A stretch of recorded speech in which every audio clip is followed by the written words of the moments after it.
दिखाया जाता है और वो यही कहता है कि माइकी अब पहले जितना ताकतवर नहीं रहा है। बाजी की डेथ की वजह से उसके ऊपर काफी प्रेशर बढ़ चुका है और वो काफी उदास उदास रहता है, वो चेंज हो चुका है। ये सुन के यहाँ पे चिफुयो को काफी गुस्सा आता है, लेकिन किसी की यहाँ पे यही कहता है कि वो माइकी को सपोर्ट करना चाहता है, नहीं तो टोमान की ऐसी तैसी हो जाएगी, इसलिए ये मिशन हम टोमान को बिना बताए करेंगे। इसी वजह से उसको यहाँ पे टाकेमिची और चिफुयो की जरूरत है। किसी की यहाँ से जाने लगता है और वो टाकेमिची से यही कहता है कि मैं तुम्हारे जवाब का इंतजार करूंगा कल तक, तो मुझे बता देना। चिफुयो यहाँ पे किसी के साथ काम करने के लिए बिल्कुल भी मानता नहीं है, क्योंकि उसी ने यहाँ पे बाजी और हिनाटा को मारा होता है और टाकेमिची को ये बात पता होती है, लेकिन उसको ये नहीं समझ आता कि वो कर भी क्या सकते हैं। वो यही कहता है कि अगर हम किसी के साथ काम करते हैं तो हो सकता है कि हमें उसके बारे में कुछ ऐसा पता चले जिससे हम टोमान से उसको बाहर निकाल पाए। मैं किसी भी हाल में उस फ्यूचर को चेंज करना चाहता हूँ जो कि मैंने देखा था, और उसके लिए मैं किसी के साथ भी काम करने के लिए तैयार हूँ, तो चिफुयो प्लीज मेरी मदद करो। तो यहाँ पे चिफुयो टाकेमिची की बात मान जाता है। टाकेमिची और चिफुयो किसी के साथ काम करने के लिए तैयार हो जाते हैं और उसको जाके ये बात बता देते हैं, और ये लोग यही कहते हैं कि बस क्रिसमस तक हम तुम्हारा साथ देंगे, और ये भी हम इसलिए कर रहे हैं क्योंकि हम हकाई की मदद करना चाहते हैं, हम तुम्हारे कोई दोस्त वोस्त नहीं बनना चाहते। अगले दिन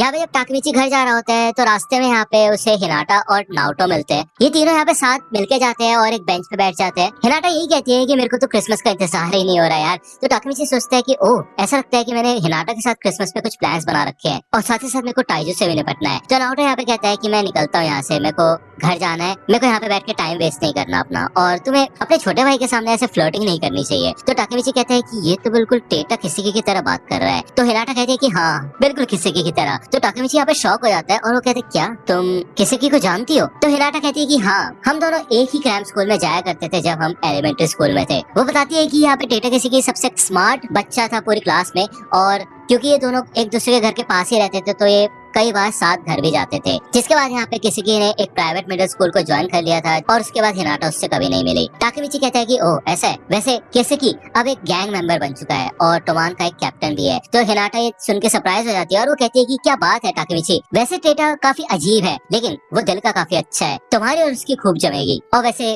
देखा जाए तो मैं पहली बार जब तुमसे मिली थी तो उसके साथ ही थी। टाकेमिची को यहाँ पे कुछ भी याद नहीं आ रहा होता, तो हिनाटा उसको बताती है कि जब ये लोग यहाँ पे 6th ग्रेड में थे तो किसेकी और हिनाटा घर जा रहे थे क्रैम्प स्कूल के बाद, तभी ये लोग देखते हैं कि इधर कुछ मिडिल स्कूल के स्टूडेंट्स एक बिल्ली को परेशान कर रहे होते हैं। हिनाटो को यहाँ पे गुस्सा आता है और वो उनको रोकने के लिए आगे बढ़ती है और किसी उसको रोकने की कोशिश करता है और ये कहता है कि तुम मुसीबत में पड़ जाओगे, ऐसा मत करो, लेकिन वो यहाँ पे सुनती नहीं है और आगे बढ़ती है। वो इन लोगों से बात करती है और बिल्ली यहाँ से बच के भाग जाती है, जिस वजह से ये लोग यही कहते हैं कि बिल्ली को तो तुमने भगा दिया, अब तुम्हें बिल्ली की जगह लेनी पड़ेगी, अब तुम पिटोगी। तभी यहाँ पे टाकेमिची भागता हुआ आता है और इनमें से एक बच्चे को भाई लात मार के गिरा देता है। इसने यहाँ पे एक केप पहना होता है और वो कहता है कि मैं एक हीरो हूँ और मैं इतने बड़े बड़े मिडिल स्कूल के बच्चों को एक छोटी लड़की को परेशान करते हुए नहीं देख सकता। यहाँ पे ये मिडिल स्कूल के बच्चे देखते हैं कि टाकेमिची बुरी तरह से डर से कांप रहा होता है और इसी वजह से वो उसको चिढ़ाते भी है कि जब तुम्हारी इतनी फट रही है तो तुम घर क्यों नहीं चले जाते। लेकिन तब भी यहाँ पे टाकेमिची पीछे नहीं हटता और लड़ने का डिसाइड करता है, लेकिन एंड में आके वो खुद पिट जाता है। वो यहाँ पे हिनाटा से कहता है कि जब तुम्हें पता है कि तुम इतनी कमजोर हो तो ऐसी हरकतें करने की क्या जरूरत है, और पिटा तो मैं हूँ, रो तुम क्यों रही हो। इसके बाद यहाँ पे टाकेमिची उठ के खड़ा होता है और यहाँ से चला जाता है। टाकेमिची को ये बात यहाँ पे याद नहीं होती, लेकिन उसको पता होता है कि उसने ऐसा कुछ तो जरूर किया होगा और ये काफी स्टूपिड था क्योंकि वो जानता था कि वो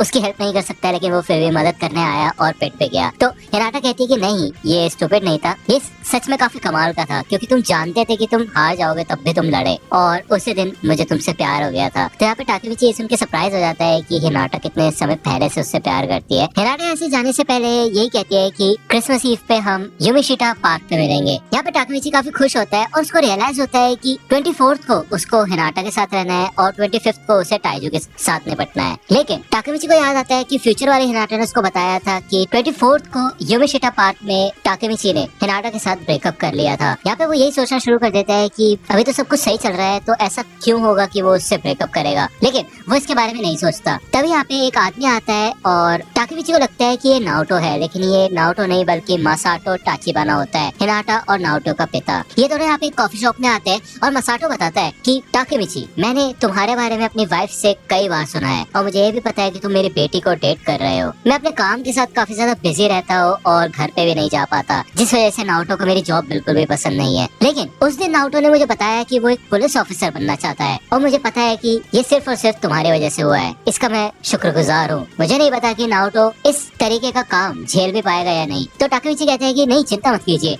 वो सच में काफी अच्छा पुलिस वाला बनेगा। तो मसाटो कहता है कि हाँ, जैसा मैंने तुम्हारे बारे में सुना था वैसे ही तुम काफी अच्छे हो दिल के। मैं चाहता हूँ कि तुम मेरे ऊपर एक एहसान करो। दूसरी ओर यहाँ पे हिनाटा घर पे आ जाती है और वो अपनी मॉम से पूछती है कि हे मॉम, क्या आप डैड से अभी भी प्यार करती है? तो उसकी मॉम कहती है कि हाँ, मतलब हमारी मैरिज को इतने साल हो गए हैं और अभी तक मैं उनसे बेहद प्यार करती हूँ। तो हिनाटा कहती है कि मैं ये चाहती हूँ कि आज से 10 साल बाद भी मैं ये बात बोल सकूँ टाकेमिची के बारे में कि मैं उससे प्यार करती हूँ। तो यहाँ पे जब मसाटो चला जाता है तो टाकेमिची याद करता है कि भाई मसाटो ने उसे कहा कि हिनाटा के साथ ब्रेकअप कर ले, क्योंकि वो चाहता है कि हिनाटा खुश रहे। टाकेमिची एक गुंडा है जिस वजह से हिनाटा के ऊपर भी काफी परेशानी आ सकती है। क्रिसमस ईव पे यहाँ पे टाकेमिची हिनाटा से मिलता है और उसे कहता है कि हमें ब्रेकअप कर लेना चाहिए। वो बताता है कि मैं काफी समय से इस बारे में सोच रहा था और मैं किसी और को पसंद करता हूँ और अब मैं तुम्हें पसंद नहीं करता। ये सुनते साथ भाई हिनाटा को गुस्सा आता है और वो टाकेमिची के ऊपर अटैक कर देती है और उसको भाई घूंसे मारना शुरू कर देती है और कहती है कि मुझे नफरत है मुझे तुमसे। यहाँ पे हिनाटा उठती है और इधर से चली जाती है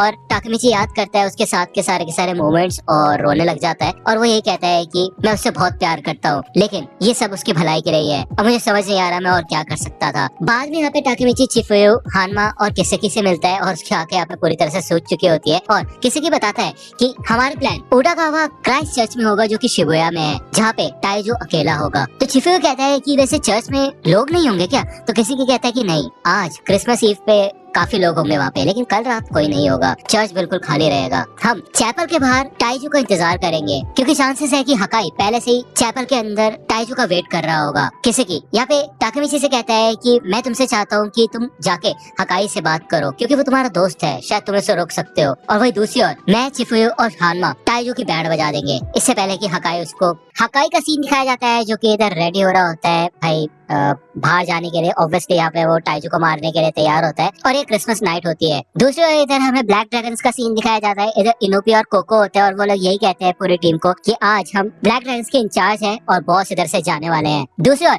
इधर युजुहा होती है, ठीक है, और वो इधर टीवी देख रही होती है। उसका फोन यहाँ पे वाइब्रेट करता है और वो यही सोचती है कि आज सब कुछ ठीक हो जाए बस। इनोपी यहाँ पे कोको से पूछते है कि तुम क्या करोगे?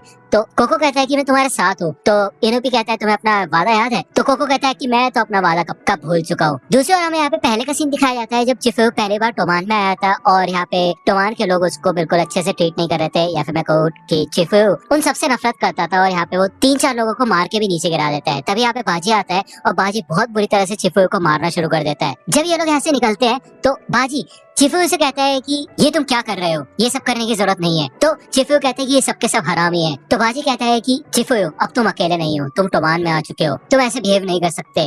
तो चिफुयो कहते हैं कि मैंने तुम्हारी वजह से टोमान को ज्वाइन किया था बाजी, क्योंकि मैं तुम्हारी इज्जत करता हूँ। तो आप बाजी कहते हैं ठीक है, फिर ऐसा है तो तुम सिर्फ मुझे फॉलो करो, हमेशा मेरे साथ रहो, ठीक है ना? तो यहाँ पे चिफुयो हंसता है और वो ये कहता है यस सर। तो बेसिकली यहाँ पे जो बाजी ने सैश पहन रखा होता है, सैश एक तरीके से व्हाइट कलर का रिबन टाइप है, वो चिफुयो के पास यहाँ पे होता है। यहाँ पे हमें फिर से अभी का सीन दिखाया जाता है और सामने इधर टाकेमिची होता है।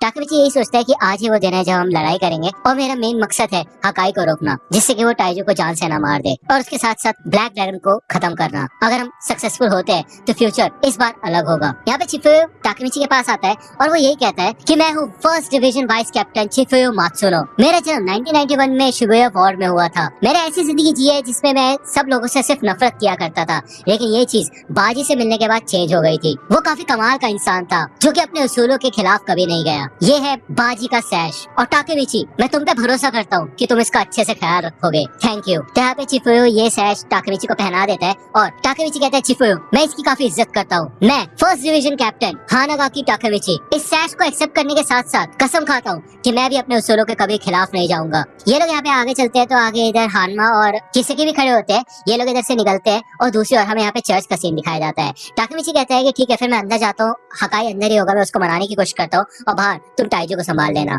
जब यहाँ पे टाकेमिची अंदर आता है तो वो देखता है कि सामने हकाई है और वो उससे कहता है कि हे हकाई, मैं तुम्हें यहाँ पे रोकने के लिए आया हूँ। यहाँ पे टाकेमिची मन में सोचता है कि वैसे देखा जाए तो किसेकी की प्रेडिक्शन बिल्कुल सही निकली कि हकाई यहीं पे मिलेगा, टाइजू भी कुछ ही समय में यहाँ पे पहुंचता ही होगा। वैसे चिंता करने वाली कोई बात नहीं है क्योंकि बाहर किसेकी और बाकी सब टाइजू को संभाल लेंगे, बस अब मुझे हकाई को मनाना है। हकाई आप यही कहता है कि टाकेमिची उस दिन मैंने तुम्हें ये बात इसलिए नहीं बताई थी कि तुम मुझे आकर रोक लो, मैं अपना रेजोल्यूशन स्ट्रॉन्ग करना चाहता था। तो टाकेमिची कहता है नहीं, झूठ बोल रहे हो तुम, तुम्हें ऐसा लगता है कि तुम उसको मारना चाहते हो, लेकिन उसे मारने के बाद तुम किसी और को प्रोटेक्ट नहीं कर पाओगे। ये सब कुछ सिर्फ तुम अपनी सिस्टर यूजुआ को बचाने के लिए कर रहे हो, क्यों है ना? तो हकाई यहाँ पे चिल्लाता और कहते तुम्हें कुछ समझ ही नहीं आता। अगर खाने का टेस्ट खराब होता था तो वो मुझे मारता था, अगर मैं उसे ग्रीट नहीं करता था तो वो मुझे घुटनों पे बिठा के रखता था पूरा दिन, अगर मैं उससे जल्दी नहीं उठता था तो वो मुझे तब तक मारता था जब तक मेरे मुंह से खून ना निकल जाए, जब भी उसका मूड खराब होता था तब वो मुझे मारता था। यही मेरी जिंदगी रही है आज तक। तो मेरे फैमिली बिजनेस में अपनी टांग मत अड़ाओ टाकेमिची, तुम मुझे रोक नहीं पाओगे। मैंने कहा निकल जाओ यहाँ से। तो टाकेमिची कहता है कि कल मैंने हिनाटा से ब्रेकअप कर लिया उसे बचाने के लिए। मैं एकदम बेकार हूँ और काफी ज्यादा वीक भी हूँ और एक नंबर का बेवकूफ हूँ, लेकिन फिर भी वो मुझसे काफी ज्यादा प्यार करती है,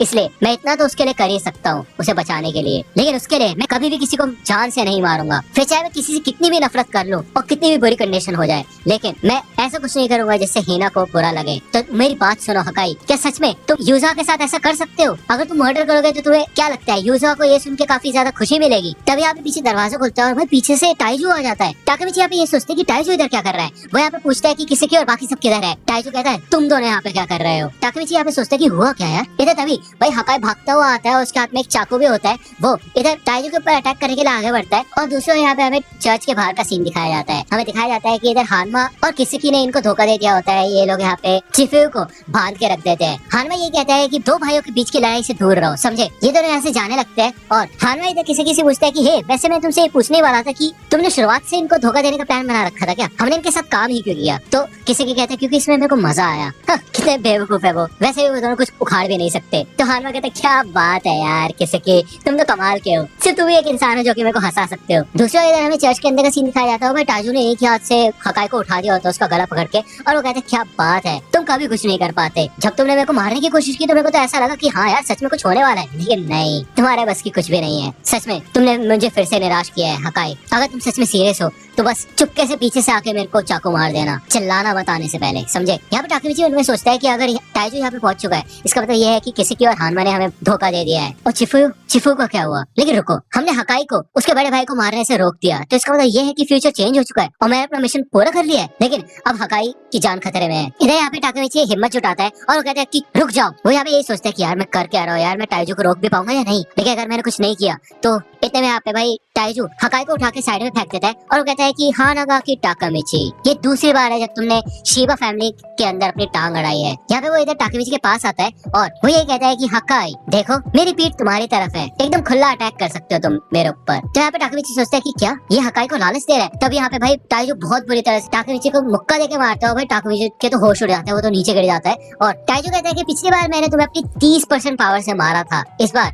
मैंने तुम्हारे ऊपर अपनी 50% पावर का इस्तेमाल किया है। समझ आ रहा कुछ या फिर नहीं? बहुत बुरी तरह दर्द हो रहा होगा, क्यों है ना? तो यहाँ पे टाकेमिची कहता है कि भाई साहब मैं तो हिल ही नहीं पा रहा यार, मतलब पहले मैं काफी लोगों के मुक्के खा चुका अपने मुंह पे, लेकिन ये तो अलग ही लेवल पे है, ये तो मुझे मार ही डालेगा यार। यहाँ पे टाइजू कहते हैं क्या बात है हकाई, तुम इसकी जान नहीं बचाओगे? अगर तुम नहीं बचाओगे तो ठीक है, फिर मैं इसकी ऐसी तैसी कर ही देता हूँ और इसको खत्म कर देता हूँ। यहाँ पे भाई टाइजू टाकेमिची का गला पकड़ के उसको ऊपर उठा देता है और वो यही कहता है कि तुम जानते हो कि हकाई मुझे जान से क्यों मारना चाहता है? तो टाकेमिची कहता है क्योंकि तुम यूजा को मारते हो। तो टाइजू कहता है तुमने सुना हकाई, क्या लगता है तुम्हारे दोस्त को? मेरे ख्याल से मुझे तुम्हारा सीक्रेट उसे बता देना चाहिए, तुम जैसा सोचते हो हकाई वैसा इंसान नहीं है। तो हकाई यहाँ पे डरने लग जाता है और कहते नहीं प्लीज उसे बताना मत। तभी यहाँ पे पीछे से यूजुआ भाई चाकू लेके भागते हुए आती है और टाकेमिची चिल्लाता है और यहाँ पे यूजुआ टाइजू की पीठ में यहाँ पे चाकू मार देती है। यहाँ पे टाइजू टाकेमिची को दूर फेंक देता है और भाई यूजुआ के मुंह पे बहुत तेज मुक्का देके मारता है। यूजुआ बहुत दूर गिरती है जाके और टाइजू को इधर काफी ज्यादा गुस्सा आने लग जाता है। वो कहता है यूजुआ तुम कमीनी, तुम्हारी हिम्मत कैसी हुई ऐसा करने की? यहाँ पे वो एक बहुत बड़ी सी बेंच उठाता है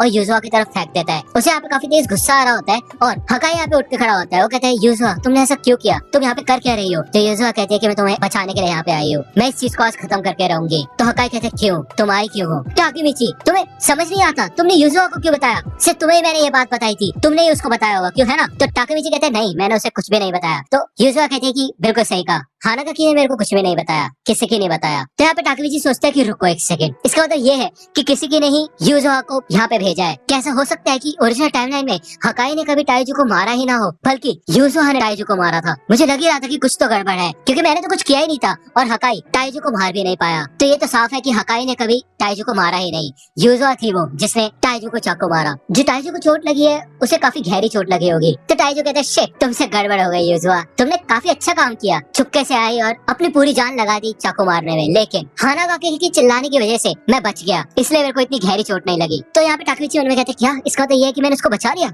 ऐसा हो ही नहीं सकता, इसका मतलब फ्यूचर भी चेंज हो चुका है क्या। यहाँ पे टाइजो कहते कितनी बुरी बात है हकाई, यूजुआ तुम अपनी खुद की फैमिली को मारने की कोशिश करो जिसने तुम्हारे लिए अपनी जी जान दांव पे लगा दी। तो यूजुआ कहती तुम गलत कह रहे हो, तुम सिर्फ अपने बारे में सोचते हो, हमारे बारे में नहीं। तुम बस ये फैमिली वर्ड का इस्तेमाल करते हो हमारा दिमाग खराब करने के लिए और हमें कंट्रोल करने के लिए। तुमने हमारा इस्तेमाल किया है, तुम एक मॉन्स्टर हो। तो टाइजो यहाँ पे आगे बढ़ता है और वो फिर से इधर यूजुआ को पंच दे के मारता है और यूजुआ भाई बहुत दूर जाके पीछे गिरती है और टाकेमिची चिल्लाता है कितने घटिया इंसान हो तुम, अपनी खुद के सिस्टर के ऊपर हाथ उठा रहे हो। यहाँ पे टाइजो कहते हैं ओ भगवान हमेशा मुझे ऐसी सिचुएशन में क्यों डाल देते हो। यहाँ पे वो रोने लगता है और वो यही कहता है कि मुझे अपनी खुद की छोटी प्यारी बहन को मारना पड़ेगा जान से। यहाँ पे यूजुआ फिर से खड़े होकर भाई टाइजो के ऊपर अटैक करने के लिए आगे बढ़ती है, लेकिन टाइजो फिर से उसे मुक्का मार के नीचे गिरा देता है और यूजुआ को मारने के लिए आगे बढ़ता है, लेकिन टाकेमिची यहाँ पे उसके आगे आके खड़ा हो जाता है और उसको रोकने की कोशिश करता है। वो यही कहता है कि तुम अपने आप को फैमिली कह रहे हो, लेकिन तुम ही अपनी फैमिली को खुद अपने हाथों से तबाह कर रहे हो। यहाँ पे हकाई पीछे से भाई टाकेमिची को हटने के लिए बोल रहा होता है क्योंकि टाइजो काफी ज्यादा डेंजरस है। वो यही कहते हैं कि वो तुम्हें मार डालेगा, प्लीज पीछे हट जाओ। यहाँ पे भाई हकाई की तो खुद वाट लगी पड़ी होती है, वो शॉक में खड़ा होता है, वो कुछ हेल्प भी नहीं कर पाता, वो बस डरा हुआ होता है बहुत ज्यादा। टाकेमिची कहता है कि तुम अपनी सिस्टर को बचाना चाहते हो ना, वो भी मरने वाली है तो कुछ तो करो। तभी यहाँ पे टाइजो टाकेमिची को भी मुक्का मार के बहुत दूर उड़ा देता है और उसके बाद भाई एक सीट उठा के भाई टाकेमिची की ओर फेंकता है, लेकिन यार टाकेमिची उससे बच जाता है और टाकेमिची यही सोचता है कि भाई यार मैं तो बच गया, मेरे को लग रहा था मैं आज जान से जाऊंगा। वो यहाँ पे चिल्लाता है कि यार एक फैमिली फाइट मर्डर में कैसे बदल गई है, मेरे को ये समझ नहीं आ रहा, तुम सब एक दूसरे को खून क्यों करना चाहते हो। तो यहाँ पे यूजुआ खड़ी होती है और वो यही कहती है क्योंकि हमने ये चूज किया है टाकेमिची। तो यहाँ पे टाकेमिची समझ जाता है कि यार इन सब के पीछे यूजुआ का ही हाथ है। ओरिजिनल टाइमलाइन में यूजुआ ने टाइजो को मार दिया था, भले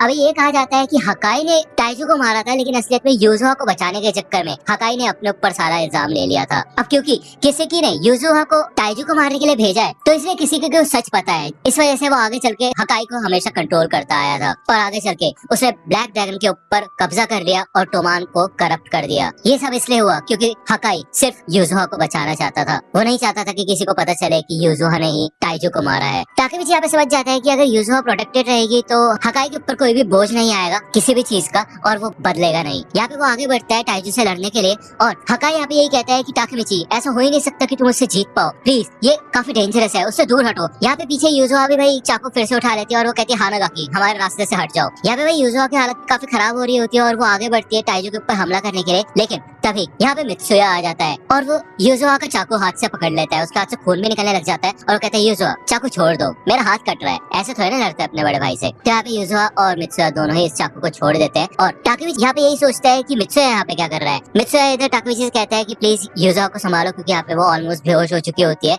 और मित्सुया कहता है कि अब तुम मुझसे लड़ोगे, समझे कमीने। तो बेसिकली आपको याद होगा कि टाइजो और मित्सुया के बीच में एक प्रॉमिस हुआ था कि मित्सुया टाइजो से नहीं लड़ेगा अगर सुजुहा प्रोटेक्टेड रहेगी, अगर वो सुजुहा से नहीं लड़ता तो। लेकिन यहाँ पे टाइजो अब मित्सुया से ये कह रहा है कि मुझसे लड़के तुम अपना प्रॉमिस तोड़ोगे, तुम एक ऐसे घटिया इंसान हो जो कि अपने प्रॉमिस की भी कदर नहीं करते। तो मित्सुया कहता है कि भाड़ में जाए प्रॉमिस, मैं तुम्हें एक बात साफ साफ बता दूं, अपनी छोटी बहन के ऊपर कभी भी हाथ नहीं उठाना चाहिए, समझे। फिर चाहे वो कोई भी गलती करे तुम्हें हमेशा हंस के उसकी गलतियों को भुला देना चाहिए, यही एक बड़ा भाई करता है। दूसरी बार हमें यहाँ पे माइकी और ड्रैगन का सीन दिखाया जाता है जो कि यहाँ पे नाइट में राइड करते हुए जा रहे होते हैं। माइकी यहाँ पे यही कहता है कि तुमने मित्सुया की इम्पल्स सुनी क्या। तो ड्रैगन कहता है कि नहीं, तुम ही बेवकूफ हो जो यहाँ पे इतनी ठंड में बाइक चला रहे हो, मेरा चेहरा वही जम रहा है, क्या कर रहे हो ये तुम। तो यहाँ पे ये लोग राइड करके भाई जा रहे होते हैं और घर जल्दी से जल्दी जाने की सोचते हैं। दूसरी ओर इधर यहाँ पे मित्सुया टाइजो को मुकाबले की टक्कर देने की कोशिश करता है, वो भाई काफी देर तक टिक जाता है, उसको काफी अलग अलग तरीके से वो अटैक करने की कोशिश करता है। तभी यहाँ पे पीछे से चिफुयो भी आ जाता है, वो कहता है कि तुम खड़े होके क्या देख रहे हो टाकेमिची। तो टाकेमिची कहते हैं चिफुयो क्या तुम ठीक हो। तो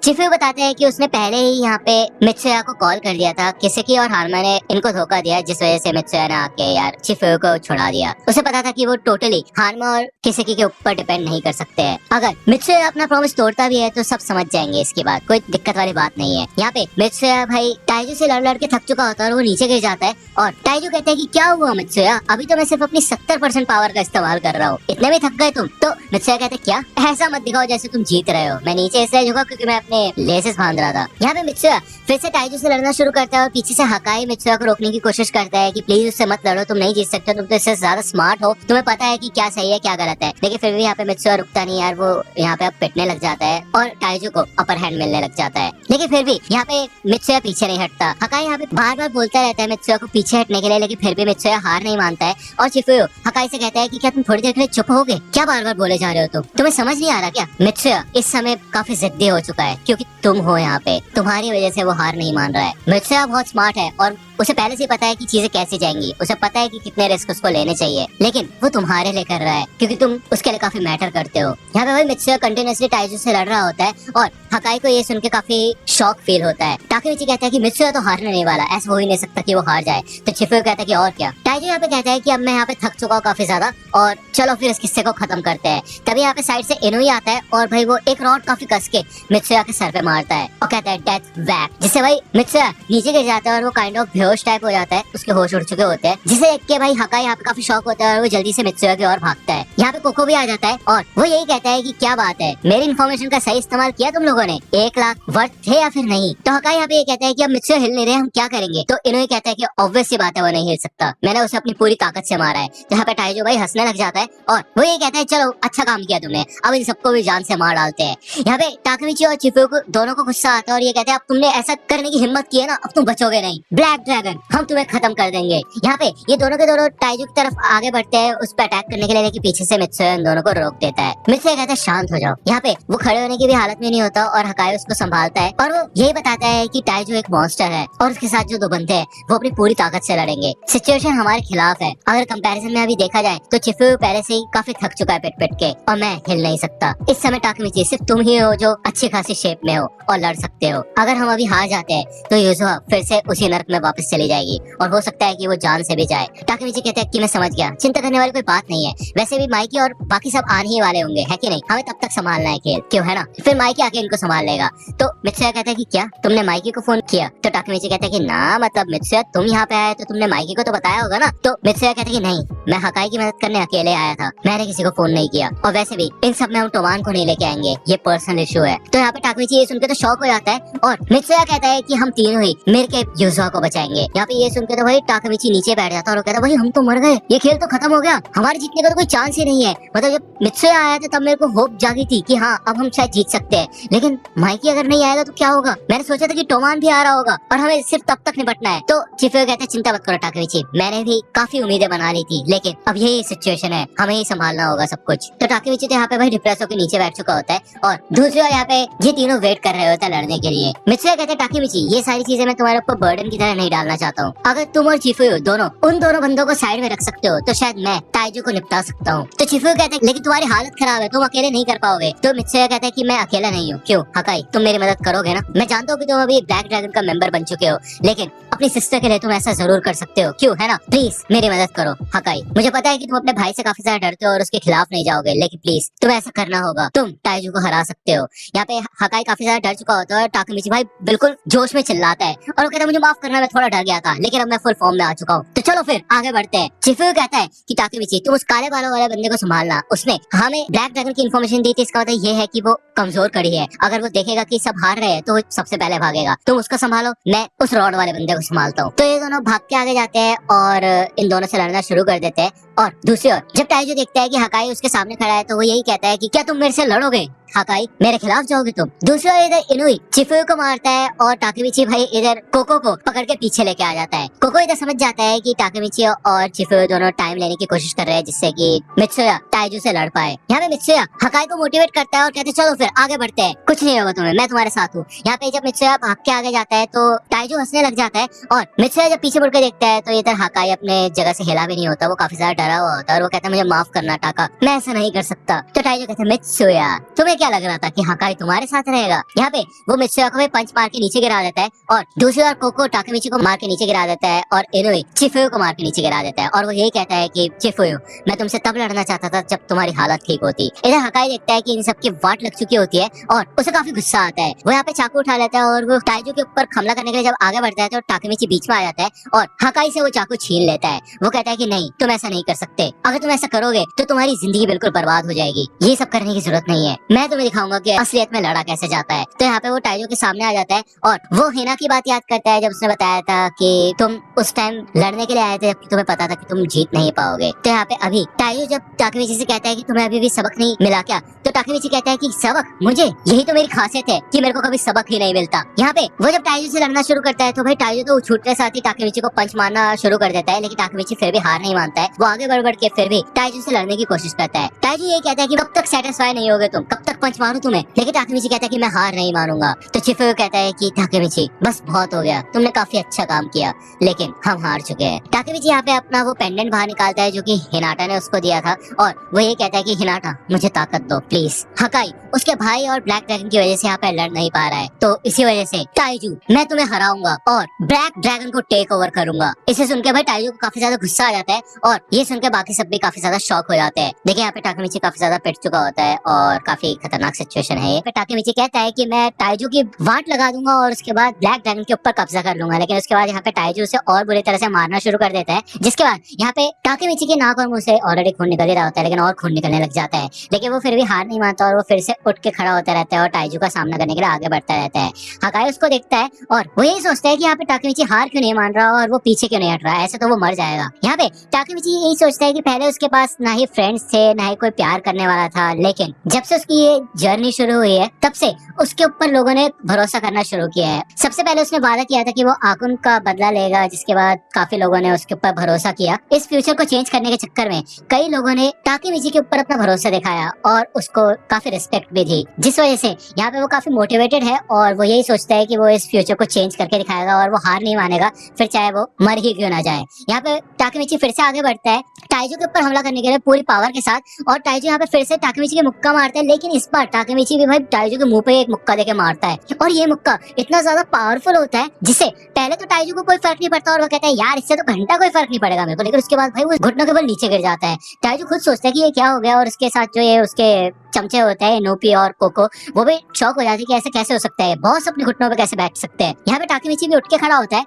और वो फिर से लड़ाई करने के लिए तैयार हो जाता है। वो हकाई से यही कहता है कि मैं फ्यूचर चेंज कर सकता हूँ और उसके लिए मैं अपनी जान भी दांव पे लगा सकता हूँ। तुम्हें पता है इतनी मार खा के मेरे को इतना दर्द नहीं हो रहा, सबसे दर्दनाक चीज पता क्या होती है, अकेले रहना। मैं अकेला नहीं रह सकता। हकाई तुम मेरे दोस्त हो और तुम मेरे से किसी भी बारे में बात कर सकते हो, तुम जानते हो ना ये बात। तो यहाँ पे ये सुन के हकाई रोने लग जाता है और वो अपने घुटनों पे नीचे बैठ जाता है। तो फाइनली यहाँ पे हकाई अपना सीक्रेट बताता है टाकेमिची को और वो कहता है कि प्लीज मेरे को बचा लो टाकेमिची। यहाँ पे टाइजू उठ के खड़ा भी नहीं हो पाता और मिक्सर उसको देखता है और कहता है कि वैसे टोमान के कैप्टन भाई सच में बैड एस है, हार ही नहीं मानते। चिफुयो भी कहता है क्या बात है पार्टनर, तुमने तो हद पार कर दी। यहाँ पे टाइजू फाइनली उठ के खड़ा हो जाता है और टाकेमिची ये कहता है कि चिंता मत करो, मैं यूजुहा को प्रोटेक्ट करूंगा, उसकी रिस्पॉन्सिबिलिटी मेरे ऊपर छोड़ दो।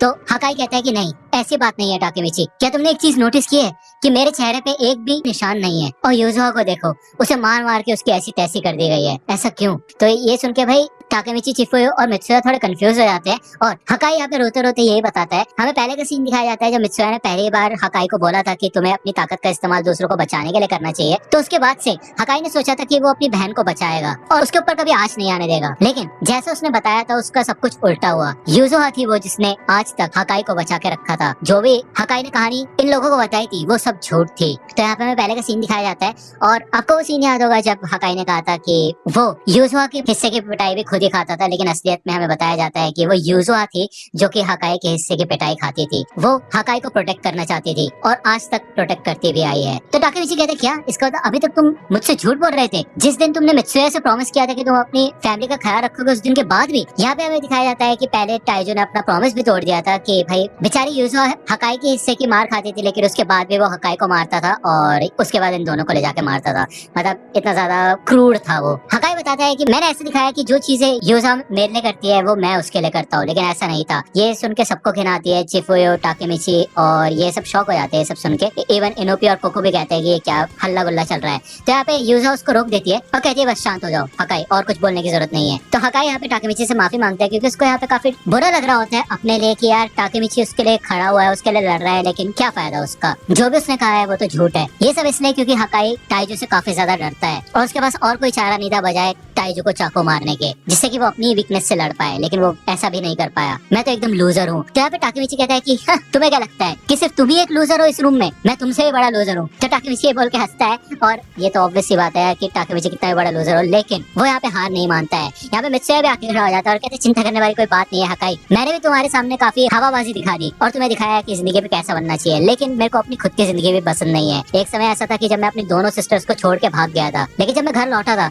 तो मेरी मॉम ने मेरे को काफी तेज चाटा मारा था और उसके बाद हक भी किया था और कहा था कि वो इस चीज के लिए माफी मांगती है। तुम अकेले नहीं हो हकाई जो कि अपनी रिस्पॉन्सिबिलिटी से भाग गए, हम सब कमजोर है, इसी वजह से तो हमारे पास दोस्त हैं। तो टाकेमिची कहते हैं कि हाँ, और हम तुम्हारे ऐसे झूठ बोलने से तुम्हें छोड़ के नहीं जाने वाले, हम फिर भी तुम्हारे दोस्त रहेंगे, यही है टोमान। तो ये सुन के भाई हकाई काफी ज्यादा मोटिवेटेड हो जाता है और वो अपनी ब्लैक ड्रैगन की जैकेट निकाल के फेंक देता है और हकाई से लड़ने के लिए तैयार हो जाता है। वो कहता है कि तुम तीनों साइड हो जाओ, तुम्हारी काफी बैड बच चुकी है, इसको मैं संभाल लूंगा, क्योंकि मेरे को बिल्कुल भी डर नहीं लग रहा है। यहाँ पे हकाई टाइजू के पास जाता है और वो कहता है कि अब वो ब्लैक ड्रैगन की घटिया कॉस्ट्यूम मैं कभी जिंदगी में नहीं पहनूंगा। यहाँ पे हकाई टाइजू के ऊपर हमला कर देता है और वो ये कहता है कि मैं तुम्हारा मार मार के भुड़ता निकाल दूंगा। और चिफुयो कहता है कि हे टाकेमिची, उसने जान से मारने की बात नहीं की, वो सिर्फ मार मार के उसको भुड़ता निकालेगा, इसका मतलब ये है कि हमने फ्यूचर चेंज कर दिया है। तो यहाँ पे हकाई टाइजू से लड़ना शुरू कर देता है और वो उसको सामने की टक्कर तो नहीं दे पाता, लेकिन काफी पंचेस उसके मुंह पे मार पाता है। यहाँ पे टाइजू थोड़ी देर के खड़ा होता है और उसके आंख से आंसू आते हैं। वो कहता है कि भगवान, मेरे को आप ऐसे टेस्ट क्यों कर रहे हो? और वो एकदम से आके भाई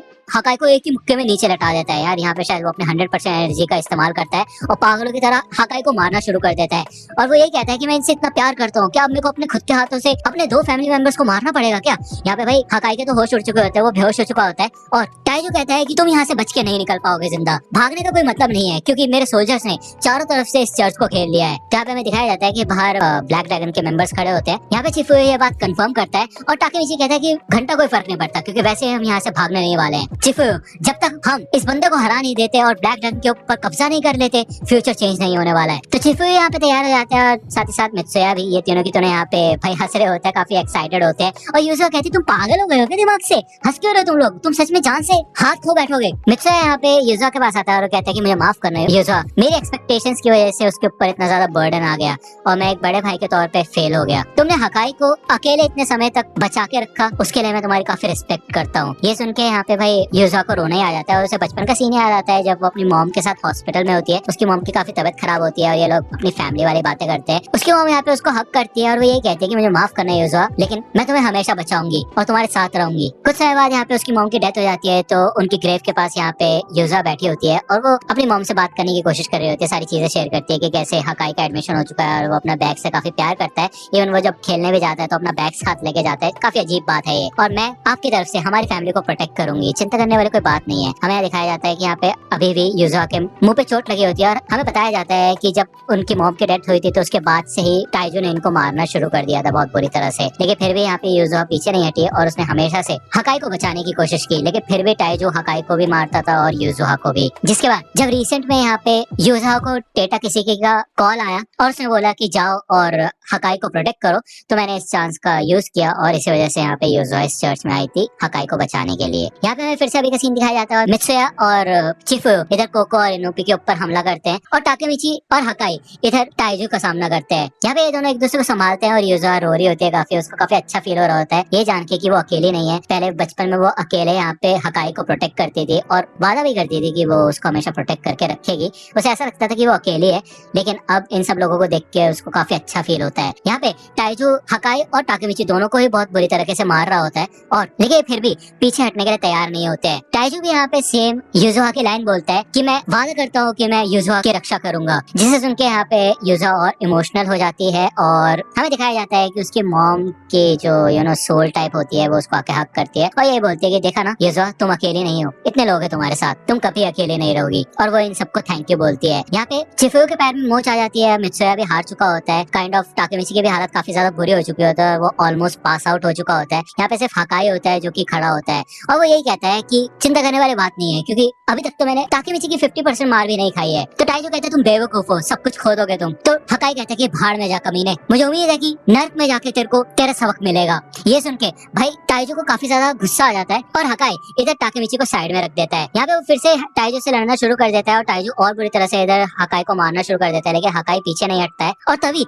हमें यहाँ पे एक बाइक की आवाज सुनाई देती है। हकाई कहता है कि मेरे को तो अजीबोगरीब चीजें सुनाई दे रही है। तो ये लोग यहाँ पे सबके सब समझ जाते हैं कि ये तो माइकी की CB250T की आवाज है जो कि उसकी बाइक है और सभी जानते हैं इस बाइक को, है कि नहीं। ये माइकी यहाँ पे चर्च के बाहर आके रुकता है और आराम से भाई चर्च के अंदर जाता है। यहाँ पे हमें अंदर का सीन दिखाया जाता है और टाकमी को ऐसा लगता है कि माइकी आ ही चुका है तो ये लोग बच जाएंगे, लेकिन उसको बुलाया किसने है। लेकिन मित्सुआ यही कहता है कि मुझे नहीं लगता कि माइकी हमारा साथ देगा, क्योंकि यहाँ पे मौजूद होकर हमने टुमान और ब्लैक ड्रैगन के बीच में जो समझौता हुआ तो उसको तोड़ा है और मुझे नहीं पता कि माइकी इसके ऊपर कैसा रिएक्ट करेगा। तभी यहाँ पे दरवाजा खुलता है और अंदर आते साथ ही माइकी कहता है मैरी क्रिसमस दोस्तों। अब ये क्रिसमस के दिन कर क्या रहे हो तुम यहाँ पे?